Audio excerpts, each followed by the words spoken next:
Stories for the time of COVID-19. Here's a Nasruddin story. Now, if you hear this, you must tell, either to yourself or someone else, 6 other Nasruddin stories, because it's a known fact. If one is told, 7 must be told. I'm going to tell you one, and when I come off camera, I'm going to go to my family and tell 6 others. But here's the one that I really like. Nasruddin, Hoja, whatever you like to call him. Nasruddin arrives at the great city. He is hungry and he is tired. He has very little. Up in a tower, the Shah looks down and sees Nasruddin, recognises him. He is so like his father, and the Shah says to his advisor, "Is that Nasruddin, whose father was one of my closest friends?" "I do believe it is," says the Shah. He looks very down on his luck. "Indeed he does," said the Shah, "but I don't want to outrightly give him money or goods. Just could you give him a donkey? That's humble enough that he won't be embarrassed, but would be of great use to him, and say it's in remembrance of my friendship with his father." And so a donkey was presented to Nasruddin.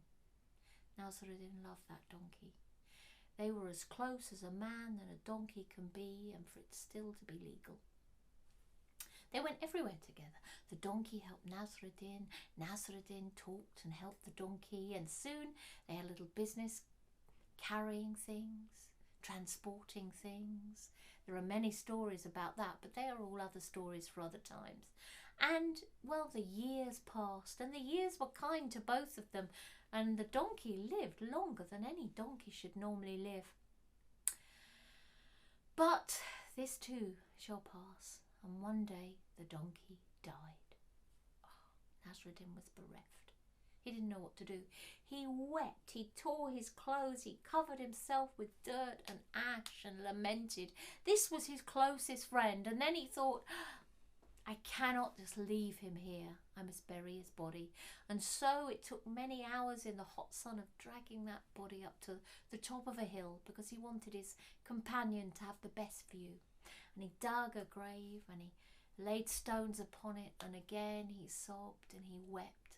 And as he wept, 2 merchants coming from the city saw such weeping, saw the care that had been taken over the grave, and looked at each other and said, "Surely a great holy teacher must be buried there for his disciple, his student, to weep so." And out of respect, they made their way up to Nasruddin and pressed in his hand a silver coin. He was so busy weeping he didn't notice till they had long gone that they had given him a coin. Strange, he thought, but who knows how the universe chooses to bless us? And he put the coin in his pocket. But he still continued to weep. He wept all that day and into the next, and this kept happening. People kept seeing this man, or rumour began to spread that there was a disciple on the hill weeping his teacher, and people would come and press coins into his hand. And soon the rumour got back to the ears of Nasruddin himself, and by now it had gone so far he was too embarrassed to say the truth. You know how it is. You know, when you've just let a little half-truth or a misunderstanding travel, and once it has travelled so far from you, it is very hard to actually tell the truth. So he didn't. He just carried on. But he put the money to good use, gave some of it to charity, but word spread. And soon he had so much money he didn't know what to do, and so he decided to, over the grave, build a minaret. And people came from pilgrim. All over they came. Word spread that there was the grave of such a holy man that if you took pilgrimage there, asked any question, it would be granted. The answer would be granted in your heart. People came. They didn't just give gold. They didn't just give silver. They gave gold. And soon Nasruddin had so much money, while he was renowned for his good works, giving to the poor, benevolent. What a disciple! That holy man must have been amazing. Now, the Shah had a problem.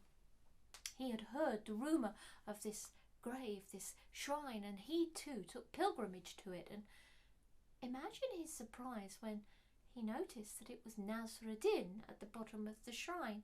When Nasruddin saw the Shah, he was embarrassed, cast his eyes down, but the Shah put a coin in his hand.